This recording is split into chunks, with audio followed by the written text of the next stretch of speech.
उस ज्ञान से बढ़कर के पावरफुल चीज इस दुनिया में कोई नहीं होती है। इसलिए गीता में लिखा है, नहीं ज्ञान सदृशम पवित्रम ही विद्यते।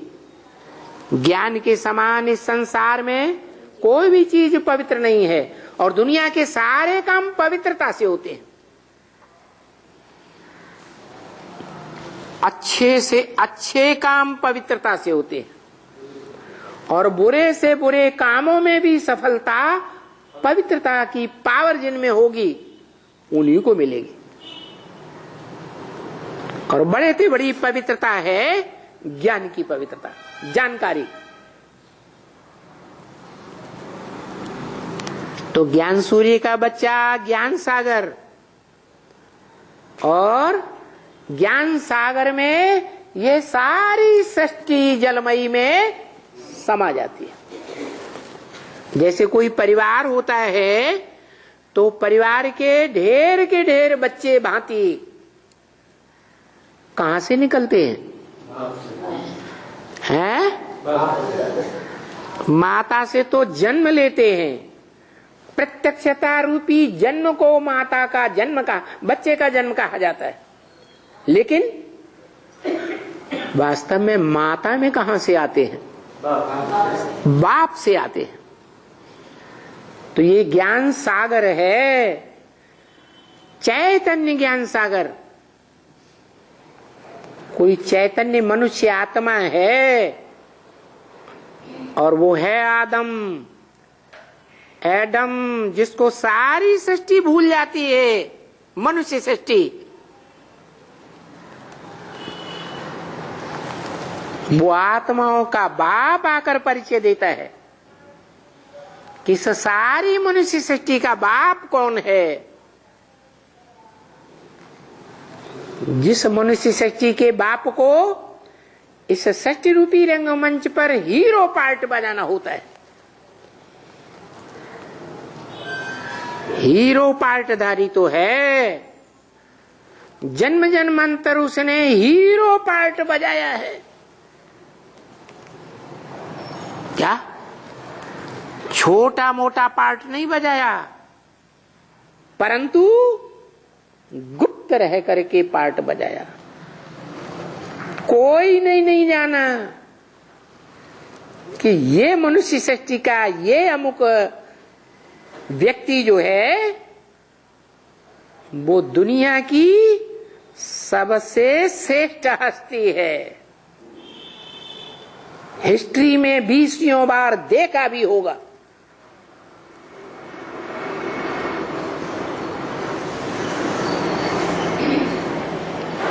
दो 2000 साल पहले लगभग अशोक का राज्य हिस्ट्री में था ना। हिस्ट्री ने, हिस्टोरियंस ने, इतिहासकारों ने उसको टाइटल दिया अशोक महान। क्या टाइटल दिया? अशोक महान। सम्राट अशोक, दुनिया का सबसे बड़ा सम्राट,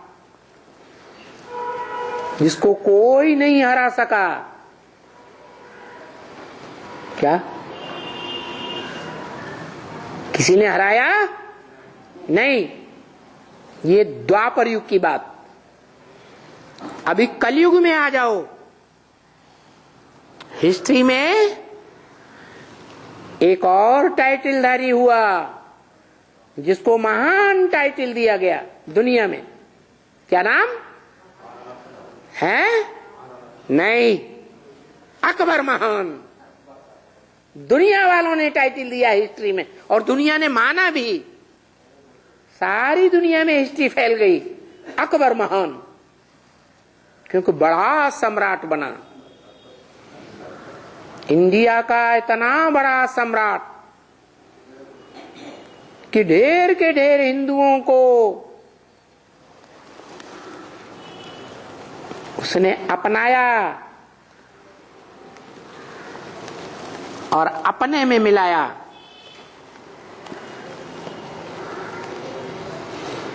तरीके से संबंध जोड़े।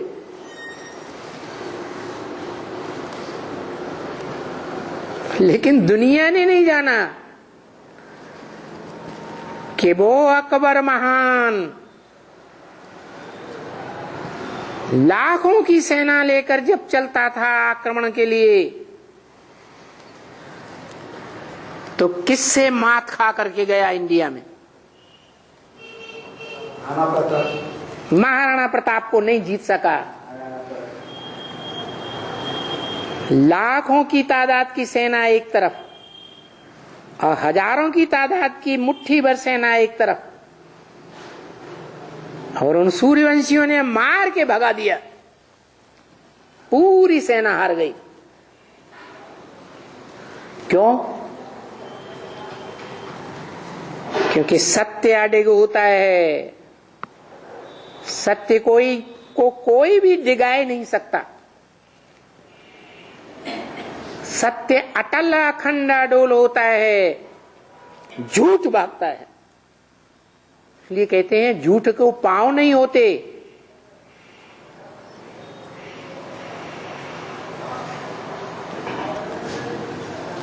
सत्य को गॉड कहा जाता है। अंग्रेज लोग का फिक्र है गॉड इज ट्रुथ। ट्रुथ माने सत्य। क्यों? क्योंकि वही एक आत्मा है जो 100% सत्य को इस दुनिया में कायम रख पाती है।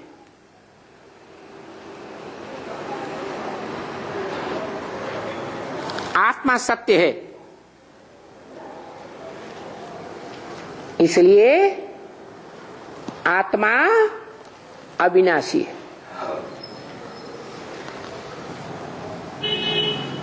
और आत्माओं का बाप भी अविनाशी है। वो अविनाशी आत्माओं का बाप इस विनाशी सृष्टि में विनाश होने से पहले, सारी सृष्टि का महाविनाश होने से पहले आता है और आकर के सत्य का ज्ञान देता है। तुम देह नहीं हो, 5 तत्वों का पुतला नहीं हो। क्या हो? तुम ज्योति बिंदु अविनाशी आत्मा हो। और तुम आत्माओं में से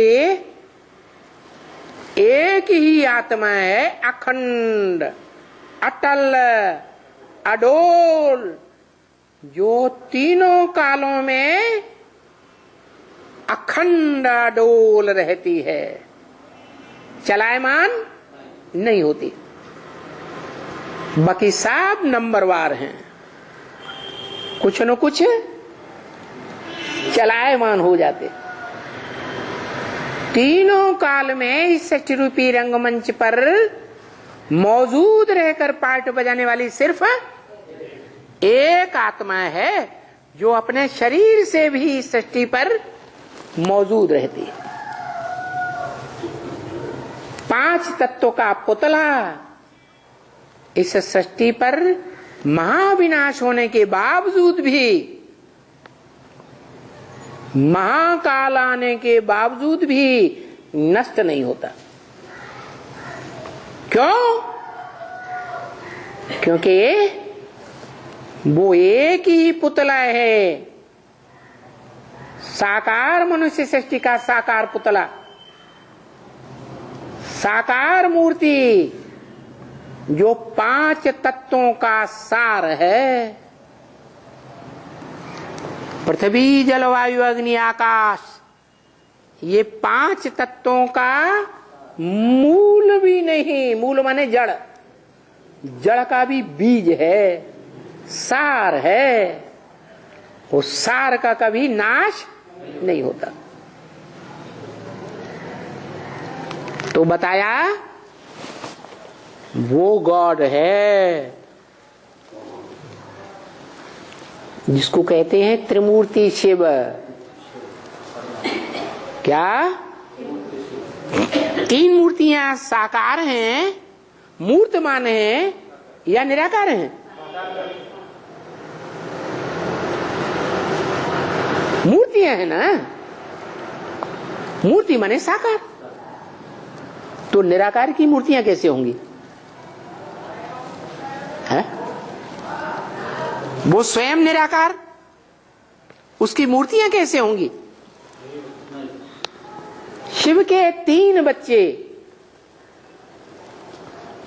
3 बच्चों के साथ आता हूं तो बाप निराकार और बच्चे कैसे हो जाएंगे? वास्तव में वो निराकार ज्योति बिंदु इस सृष्टि पर आकर के मनुष्य सृष्टि के बाप को अपना और उस मनुष्य सृष्टि के बड़े बच्चे को परिचय देता है, जो रामायण में लिखा है। राम वाली आत्मा नहीं लिखा है, क्योंकि ब्रह्म वाक्य है मुरली में, अपने अपने शास्त्रों में अपनी अपनी कथा कहानियां लिख दी। तो रामायण किसने लिखी?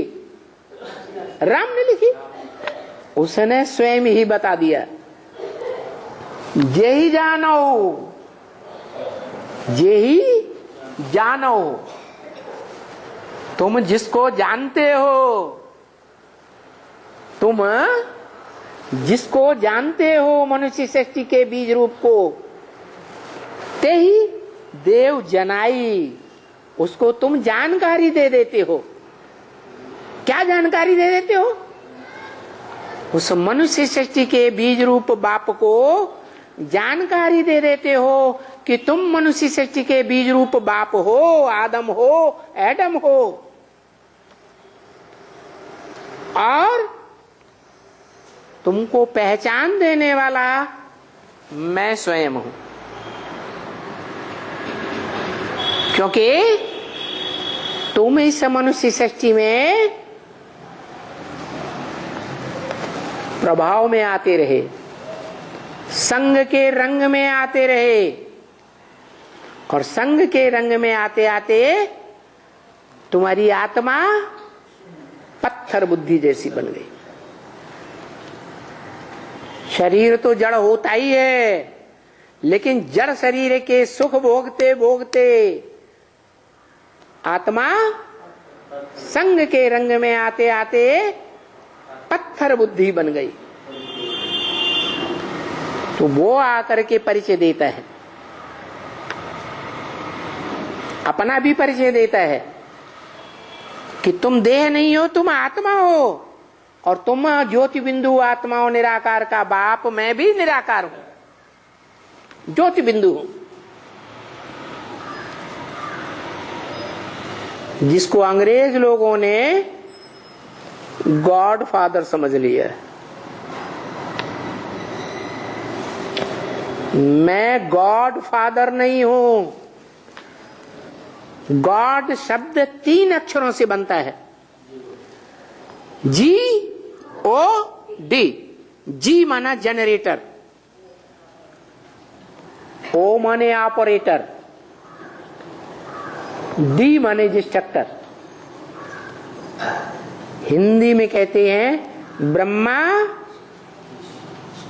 स्थापनाकारी, नई सृष्टि को बनाने वाला, जनरेट करने वाला। ऑपरेटर विष्णु, पालने वाला, और डिस्ट्रक्टर शंकर। वास्तव में ये जो 3 कार्य हैं, ये मूर्तियों के 3 कार्य हैं, साकार के। वो तो निराकार है, वो सिर्फ आकर के परिचय देता है। स्थापना, पालना, विनाश नहीं करता। वो अकर्ता है या करता है? अकर्ता है।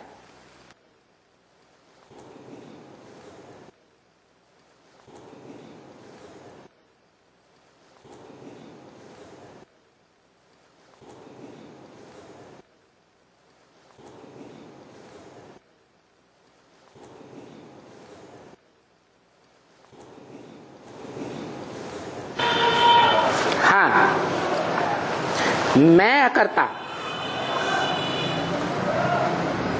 इसलिए अभोक्ता। क्या?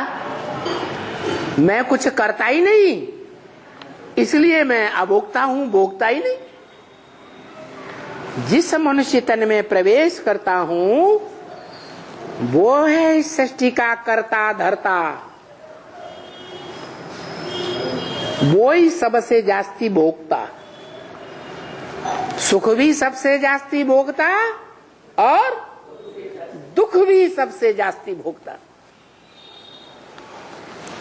उसमें ताकत है। जिस व्यक्ति में शक्ति होगी वो ही सुख भोगेगा इंद्रियों के, या जिसमें शक्ति नहीं होगी वो इंद्रियों की सुख भोगेगा। शक्ति है तो सुख और दुख दोनों भोग सकता है। ये आत्मा की शक्ति की बात है। क्या? शरीर की शक्ति नहीं होती, आत्मा की शक्ति होती है।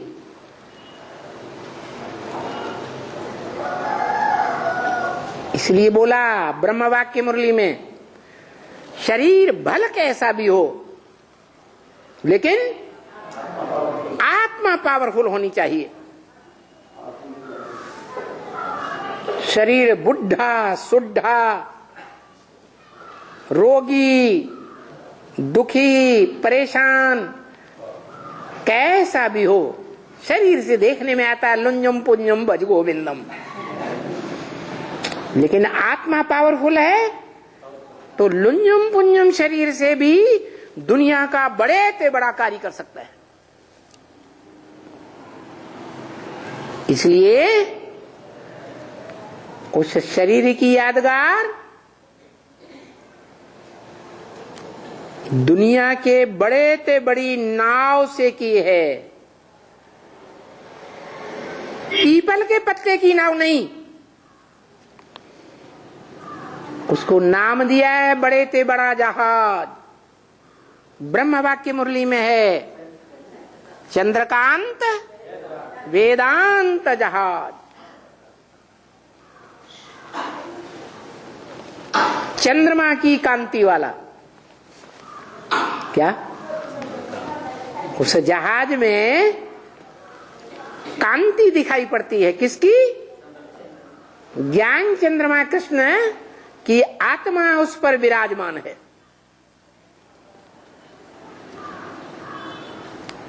वेदांत, वेद शास्त्रों का अंत करने वाला। क्योंकि वेद शास्त्र जो लिखे गए हैं वो देहधारी मनुष्यों के द्वारा लिखे गए हैं, और देहधारी मनुष्य साफ देह अहंकारी, देह अहंकार में आकर झूठा सच्चा जैसा चाहा वैसा अलग अलग शास्त्रों में अलग अलग मत मतांतर घुसड़ दिए। वो एक ही जहाज है, एक ही नवैया है। जिस जहाज पर जो सवार होंगे वो संसार सागर के पार चले जाएंगे। इसलिए बोला रामायण में, शंकर चाप जहाज यही चढ़ी उतरे पार नर, बूढ़ सकल संसार, बाकी संसार सारा डूब जाएगा।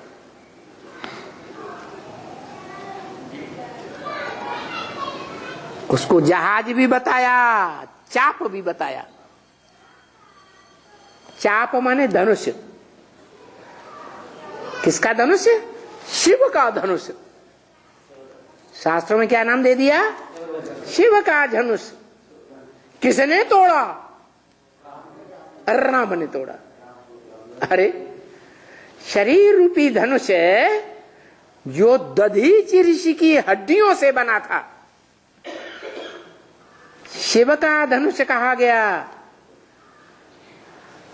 ऐसे धनुष को किसने चूर मूर कर दिया?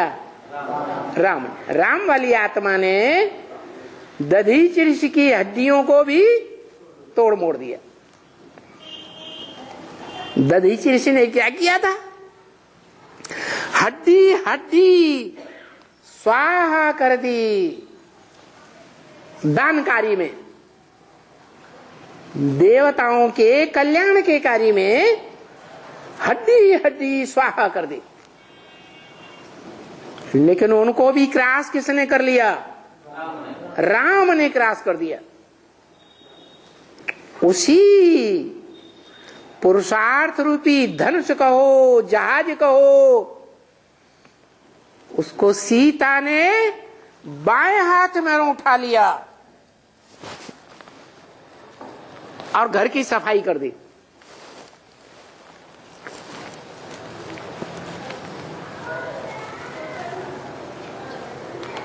कैसी कवि की कल्पना है। ऊंचे ते ऊंचा कवि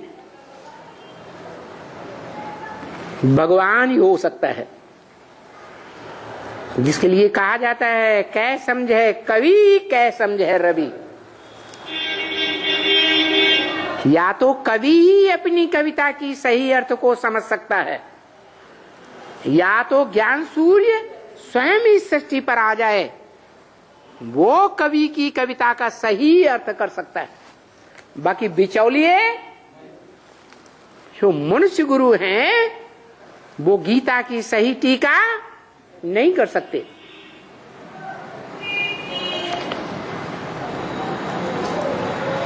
तो बताया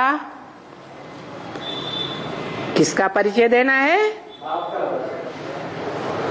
मनुष्य आत्माओं के बाप का परिचय देना है। दुनिया में जो भी मनुष्य आत्माएं हैं,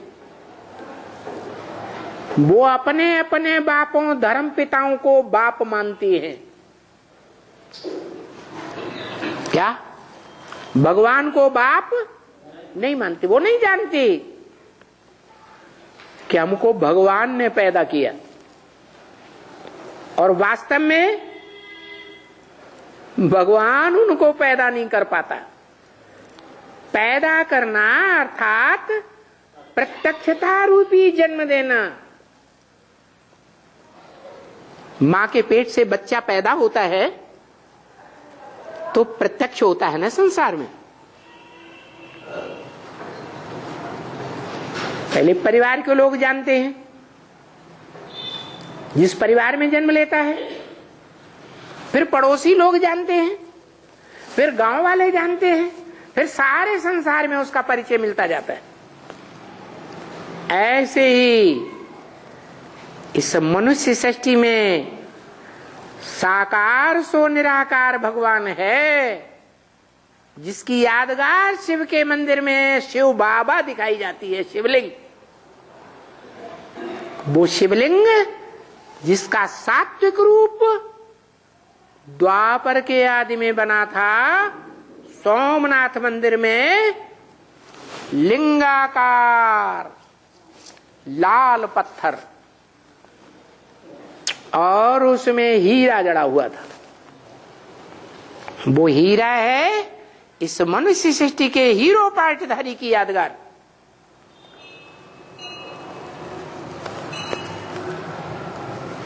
उस डायरेक्टर की यादगार नहीं है जो इस मनुष्य सृष्टि रूपी रंगमंच पर आकर के पर्दे के पीछे रह करके डायरेक्टर का पार्ट बजाता है, प्रांटिंग करता है, कभी किसी के सामने दिखाई नहीं देता, क्योंकि वो साकार है ही नहीं। वो डायरेक्टर है, पर्दे के पीछे पार्ट बजाने वाला, और हम सब एक्टर्स हैं। हम सब एक्टर्स के बीच में एक है हीरो पार्टधारी। वो हीरो पार्टधारी की यादगार है हीरा। हीरा बेश कीमती होता है। उस हीरे की यादगार रख दी है। बड़े ते बड़ा हीरा है, हाँ, को माने कौन है? को है नूर हीरा। वो खुदा का नूर कौन है? वो हीरा कौन है जो डायरेक्ट खुदा का नूर है? को है नूर हीरा। उसकी कीमत कोई आंक ही नहीं सका आज तक।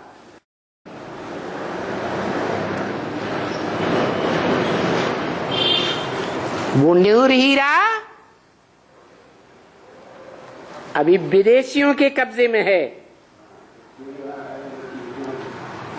क्या? इसलिए ब्रह्म वाक्य है मुरली में, हीरे के लिए वो वाक्य है। ये बाप विदेशी बनकर आया है। क्या? इस दुनिया में बाप आया तो है, लेकिन क्या बनकर आया है?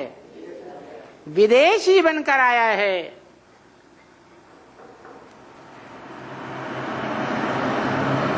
मना दुनिया में आया है, विदेशी बनकर आया है। कौन पालना दे रहा है? अरे पालना कौन दे रहा है? विदेशी पालना दे रहा है।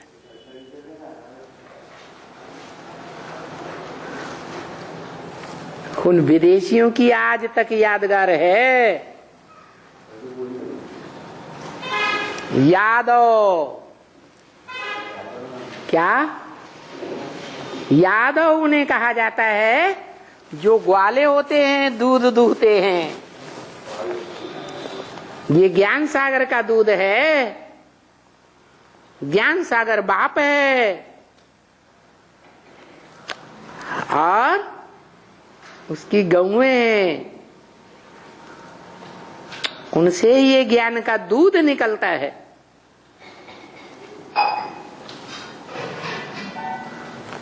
उस ज्ञान सागर गऊ के दूध का धंधा करने वाले ग्वालों को नाम दिया है शास्त्रों में यादव। यादवों के ऊपर किसका राज्य था? कहते हैं कृष्ण का राज्य था। क्या? किसका राज्य था? कृष्ण भगवान का राज्य था। कैसा राज्य था? स्वतंत्र हो, स्वतंत्र रहने दो। राज्य के भांतियों को स्वतंत्र छोड़ दिया। चाहो तो मेरी बात मानो और चाहो तो दुर्योधन की बात मानो।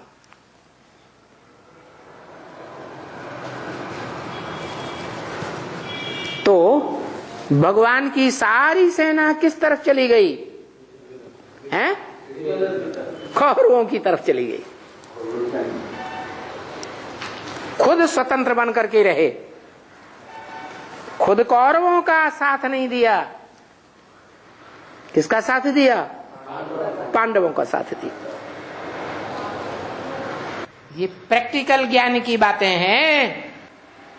इस मनुष्य सृष्टि रूपी रंगमंच पर भगवान ने आकर के ये पार्ट बजाया है, परंतु मनुष्य गुरुओं ने कृष्ण का बच्चे का नाम डाल दिया।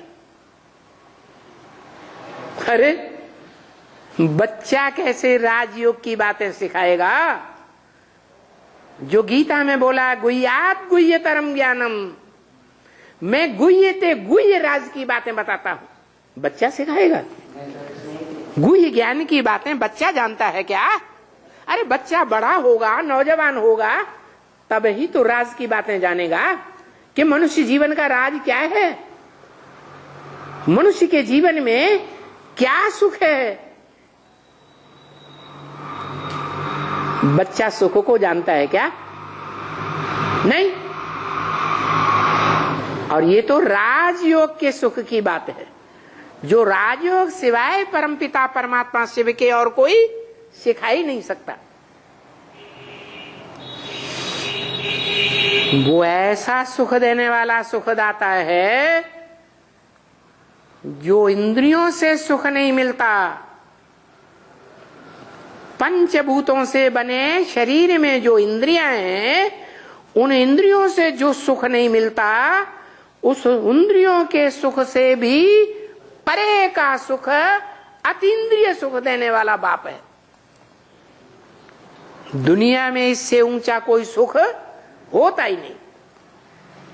और जो इतना सुख ऊंचे ते ऊंचा भोगने का अनुभव करती हैं आत्माएं, वही आत्माएं इस सच्ची रूपी रंगमंच पर कंट्रोल करने वाले राजा रानियां बनते हैं। राजा रानियों के परिवार के भांति बनते हैं, जिनकी संख्या शास्त्रों में 16,108 दिखाई गई।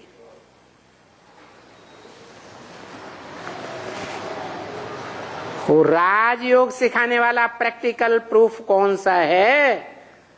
सिर्फ साकार है या सिर्फ निराकार है, या साकार निराकार का मेल है? उस शिव बाबा का परिचय देना है,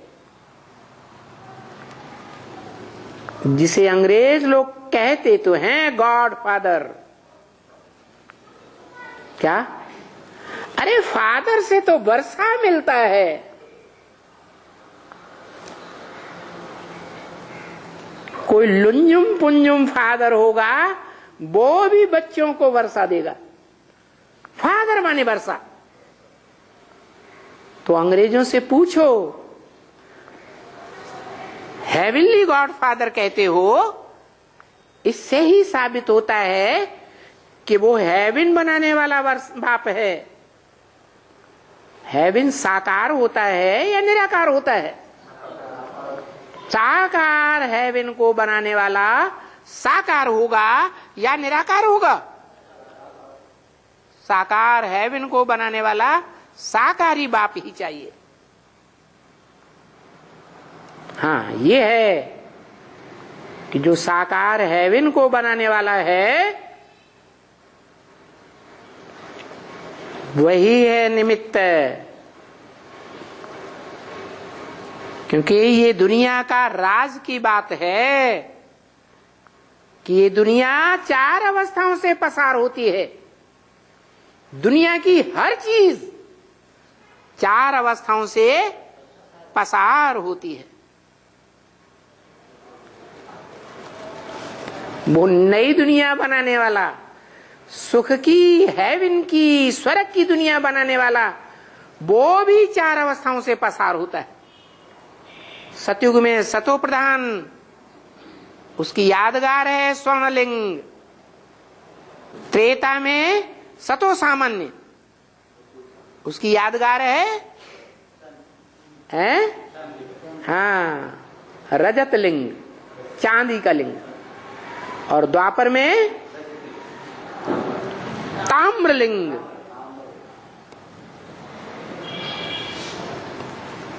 रजो प्रधान। और कलयुग में तमो प्रधान, काला। तो जो मनुष्य सृष्टि का बीज है, बाप है, वो ही 4 अवस्थाओं से पसार होता है। तो सबको 4 अवस्थाओं से पसार होना पड़ता है। जो मनुष्य सृष्टि का पहला पत्ता, जलमयी सृष्टि के बाद समंदर में दिखाया जाता है, पीपल के पत्ते पर, वो भी 4 अवस्थाओं से पसार होता है। 16 कला संपूर्ण से आरंभ होता है सतयुग में, त्रेता में 14 कला, द्वापर में 8 कला, कलयुग में कलाहीन हो जाता। घोर अज्ञान की अंधकार की रात्रि में आ जाता। ऐसी स्टेज सब सारी दुनिया की आती है, उसको कहा जाता है महाशिवरात्रि। छोटी मोटी रात्रि नहीं, ऐसी महान रात्रि जैसा घोर अंधकार कभी दुनिया में न हुआ था, न कभी होता है। सारी दुनिया ज्ञान अंधकार में डूब जाती है कि मैं कौन हूं, देह हूं, विनाशी देह। किसी को असलियत का पता नहीं रहता, तब वो सत्य का उजागर करने वाला बाप इस सृष्टि पर आता है, बताता है कि इस सृष्टि में एक ही है जो मेरे आने तक कुछ न कुछ सात्विक स्टेज में रहता है। मेरे आने के बाद वो आत्मा भी 4 अवस्थाओं से प्रसार होती है, सत्व प्रधान, सतो सामान्य, रजो और तमो। जब घोर तामसी स्टेज से प्रसार होती है तो वो आत्मा को ज्ञान का कितना भी बड़ा भंडार मिल जाए तो भी ईश्वरीय ज्ञान के तंत्र को नहीं पकड़ पाती। क्या तंत्र है?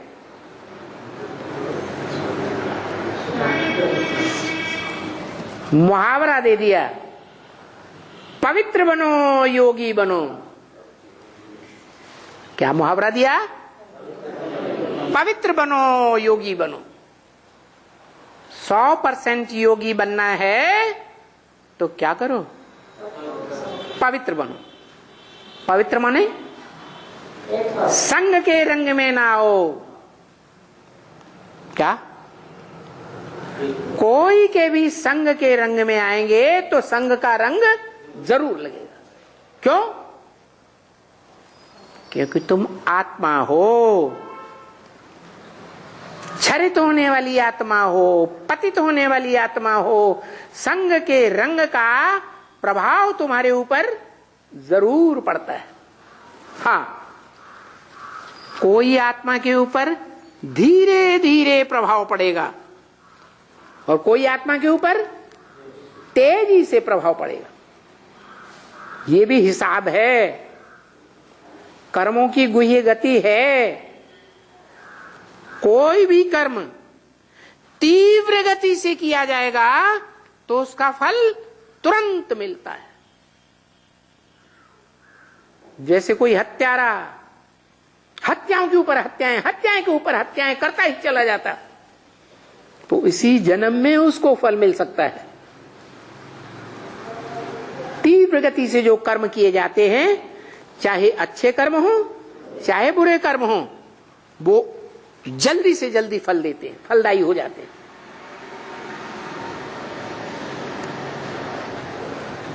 और जो कर्म धीमी गति से किए जाते हैं, चाहे पुरुषार्थ हो चाहे याद का पुरुषार्थ हो, धीमी गति से याद करेंगे तो देर में फलदायी होगा या जल्दी होगा? देर में फलदायी होता है। तो जन्म मरण के चक्र में आने वाली तुम आत्माओं के बीच में वो कहता है, एक आत्मा ऐसी है जो तीव्र पुरुषार्थी है। दुनिया के जितने भी धर्म पिताएं हैं, धर्म स्थापना करने वाले, उनमें वो अव्वल नंबर धर्म स्थापक पिता है अल्लाह अव्वल दीन। अव्वल नंबर का दीन अर्थात धर्म स्थापन करने वाला।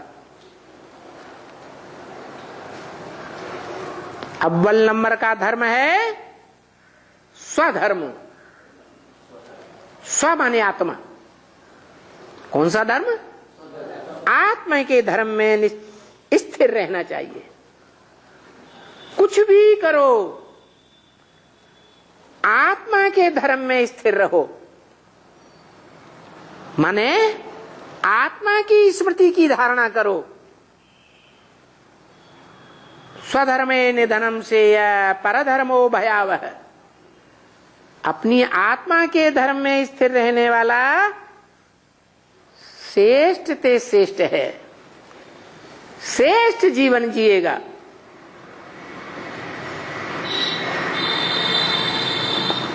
आत्मा के अलावा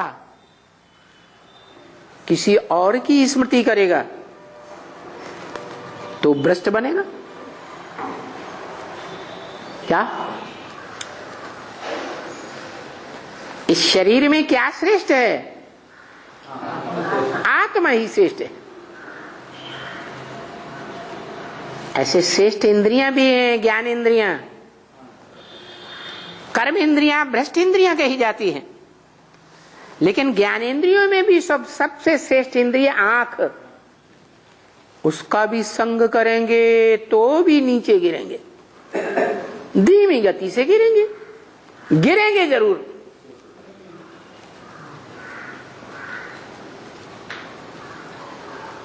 साक्षात्कार से बनाए गए चित्र हैं, उनमें लक्ष्मी नारायण के चित्र में नर से जो डायरेक्ट नारायण नारी से लक्ष्मी बनते हैं संगम युग में, उनके बच्चे सतयुग में राधा कृष्ण दिखाए गए। उसमें दिखाया गया कि राधा कृष्ण को देखती है, कृष्ण राधा को देखती है, किसी दूसरे को नहीं देखती। अभिविचारी दृष्टि है तो भी कलाएं कम होती हैं अगले जन्म में या नहीं होती हैं? कलाएं कम हो जाती। तो संग का रंग जरूर आत्माओं को लगता है, लेकिन कोई आत्माएं हैं कि संग के रंग में आते हुए भी आत्मिक स्मृति में रहती है। उन्होंने आत्मिक स्मृति का ज्यादा अभ्यास किया है। कब ज्यादा अभ्यास किया? जो फाउंडेशन पड़ गया संगम युग में। संगम युगी शूटिंग काल में जब भगवान इस सृष्टि पर आते हैं तो रास्ता बताते हैं। क्या? भले इंद्रियों से कुछ भी कर्म करो, कोई का भी संग करो, लेकिन मन बुद्धि से मुझे याद करो।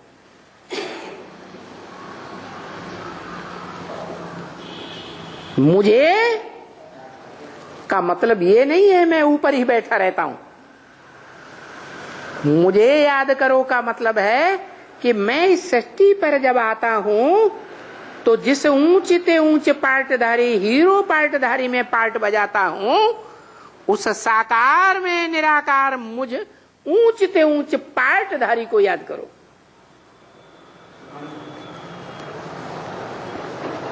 तो तुम्हारे ऊपर इंद्रियों के संग का कोई रंग नहीं लगेगा।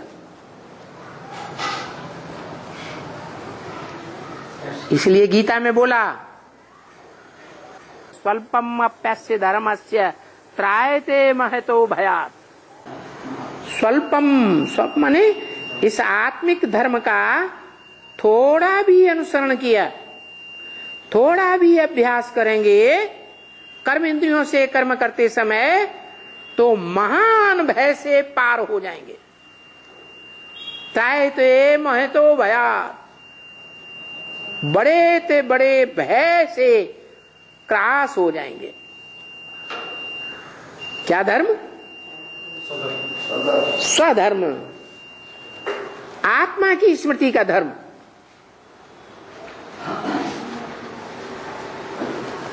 ये बड़े ते बड़ी धारणा है। थोड़ा भी अभ्यास करेंगे, हारिए न हिम्मत विसारिए न राम। थक नहीं जाना है। जैसे अर्जुन कहता है तीसरे अध्याय में, क्या? हे भगवान, मुझे इस घोर कर्म में क्यों डाल रहे हो?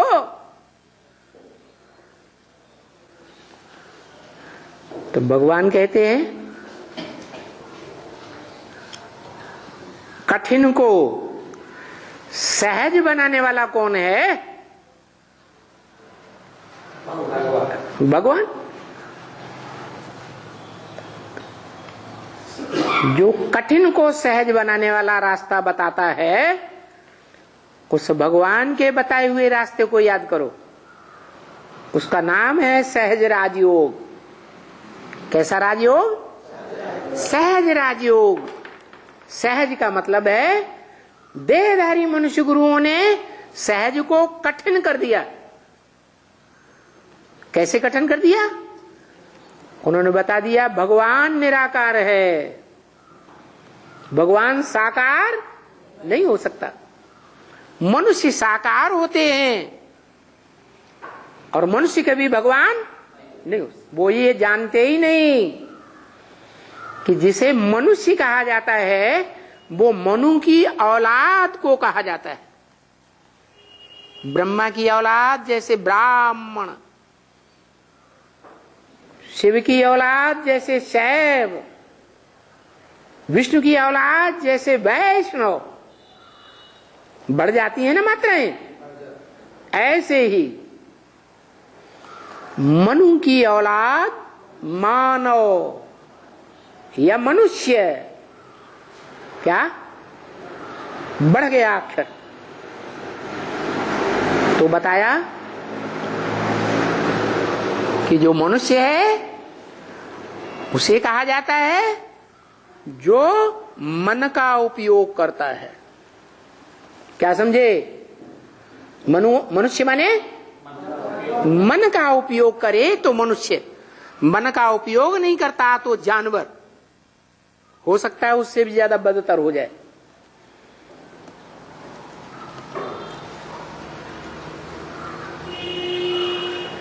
जैसे खूंखार जानवर शेर होता है,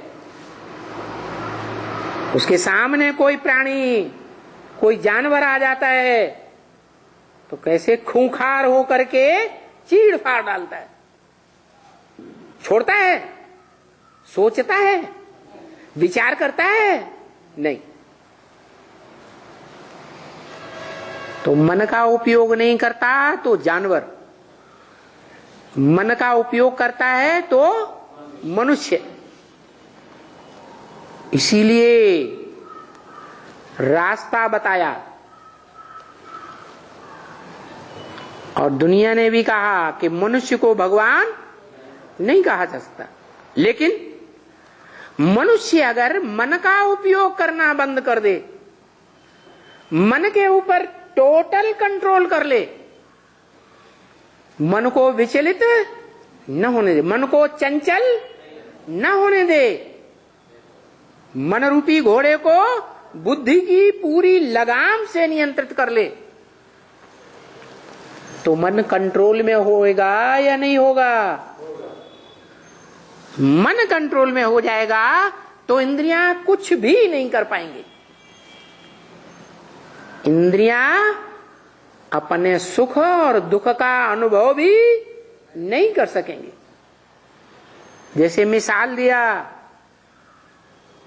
महबूब कारखाने में जा रहा है,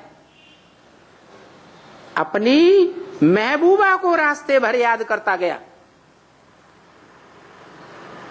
कारखाने जाने के बाद उससे किसी ने पूछा आपने रास्ते में किसको किसको देखा? तो मैंने किसी को नहीं देखा। क्यों भाई, क्यों नहीं देखा? अंधे थे, तुम्हारी आंखें खुली हुई नहीं थी? आंखें तो खुली हुई थी, लेकिन मन की आंख से मैं किसको देख रहा था? है महबूबा को देख रहा था। इसलिए मुझे पता ही नहीं है कि मैंने रास्ते में किसको किसको देखा। इसलिए गीता में कहा है इंद्रियाण परान्याहो, इंद्रियां बड़ी प्रबल हैं, मनुष्य को जीतने में नहीं आती हैं। लेकिन इंद्रियेभ्यः परम मन है, इंद्रियों से परे मन है। मनसस्तु परा बुद्धि, मन से भी परे ये बुद्धि है मनुष्यों के अंदर। लेकिन मनुष्य बुद्धि का उपयोग नहीं करते। मनुष्य अगर बुद्धि का उपयोग नहीं करेंगे तो जैसे स्त्री जाति है ना,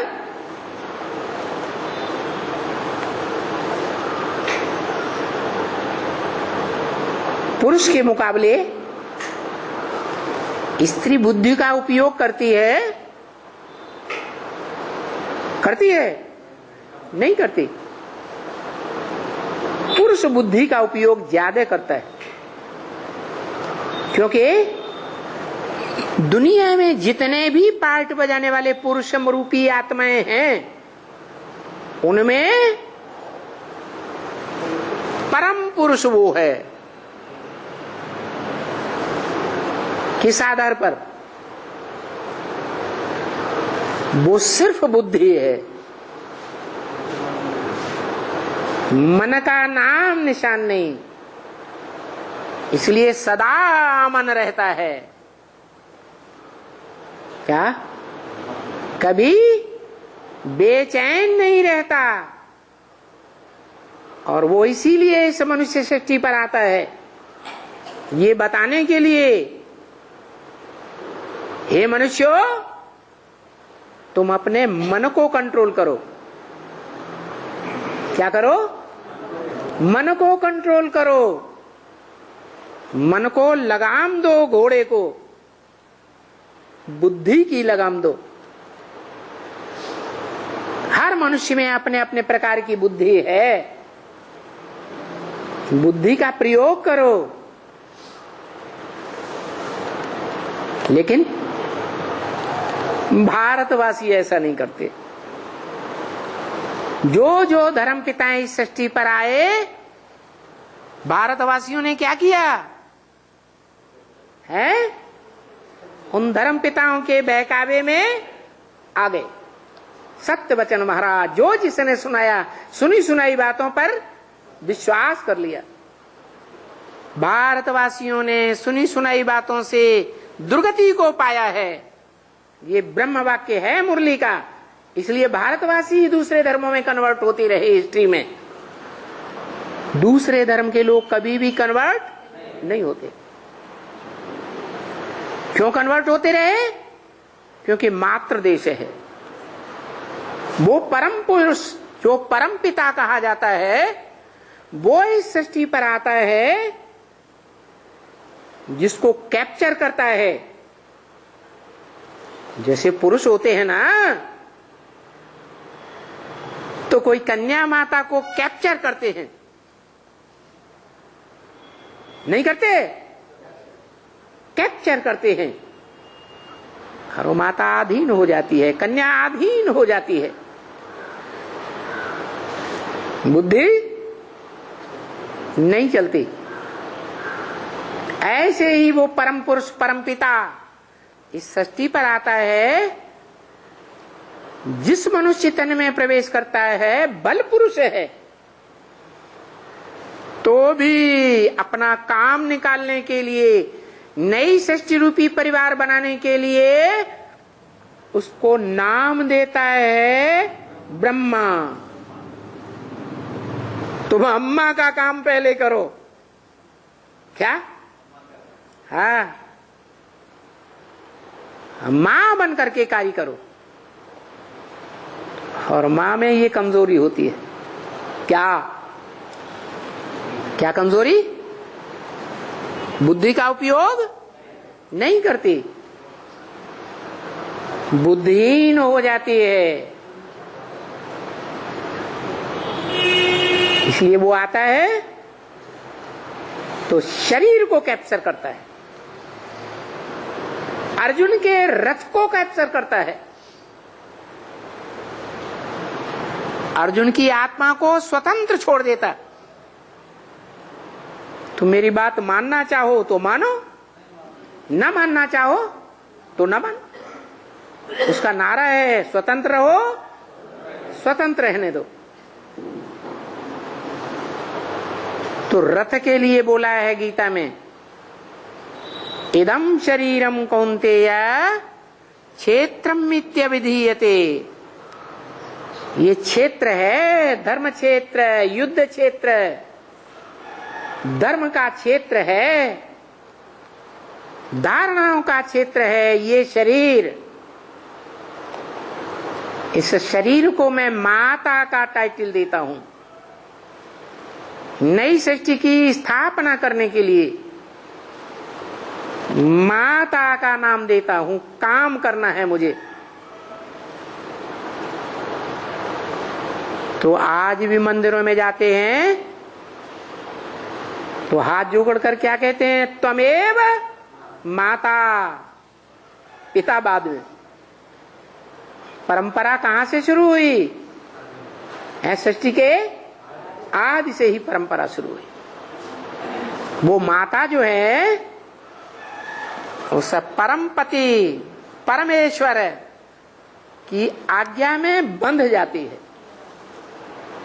उसके परिवार को जन्म देने के लिए, उसके परिवार की पालना करने के लिए बंध जाती है।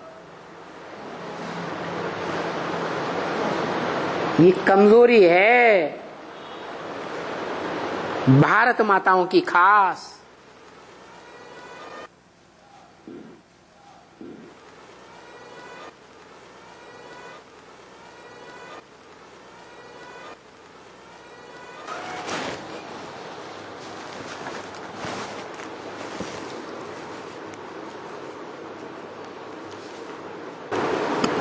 लेकिन